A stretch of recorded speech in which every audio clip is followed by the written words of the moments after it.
I'm going to say something that 99% of women are going to hate. Are you ready? Sometimes it's okay for men to say, I'm sorry that you feel that way. I know you hate me. I deserve it. Okay, just hear me out. I think tone and intention matter. Here's the problem. Some men have been conditioned to bury their feelings and needs their whole life. They were taught that being vulnerable and sensitive and having feelings equated to weakness. And every man in their life reinforced the idea that they would be shamed if they were weak.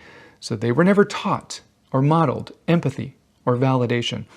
They were taught, do everything you can to not look weak. Now, does that justify any avoidance or self-centeredness or defensiveness or emotional immaturity? No, I still hold them accountable and tell them they shouldn't be entering a relationship unless they can practice selflessness and empathy and healthy communication. However, sometimes they don't know what they don't know. And during those tough conversations or conflicts for them, all they can come up with in that moment is, I really am sorry that you feel that way. Now, don't get me wrong. Some people say this in a dismissive way. Well, I'm sorry that you feel that way. That's wrong. But there are other people who literally just don't know what to say. I know because I was one of them, because it was never modeled for them. And in that moment of conflict, they are in fight and flight just like you are. And they're actually terrified and filled with shame. And all they know is, I'm sorry that you feel that way, but I don't know how to make this right. So men, let me tell you how to make it right.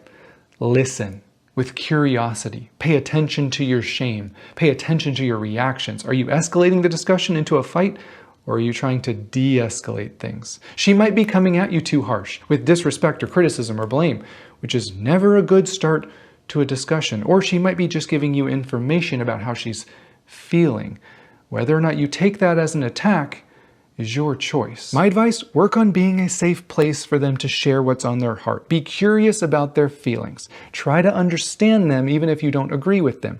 Hold your tongue unless you're going to say, I care about what's on your heart and I'm here to listen. Your feelings aren't too much for me. And women, this goes for you as well, because he often has feelings that go invalidated by you because you're so angry about not being validated. So let's try to break out of those cycles. Let's give the benefit of the doubt to people who are still learning. But let's both commit to saying to each other, I care about what's on your heart. Help me to learn how to be a safe place for you, because I want you to share. I want you to feel heard and understood, but also on the other side, I don't want you to feel attacked and I don't want you to feel blamed. And as always, if you feel like that's never going to work, then we have to move it up the ladder to a professional. Thanks for listening.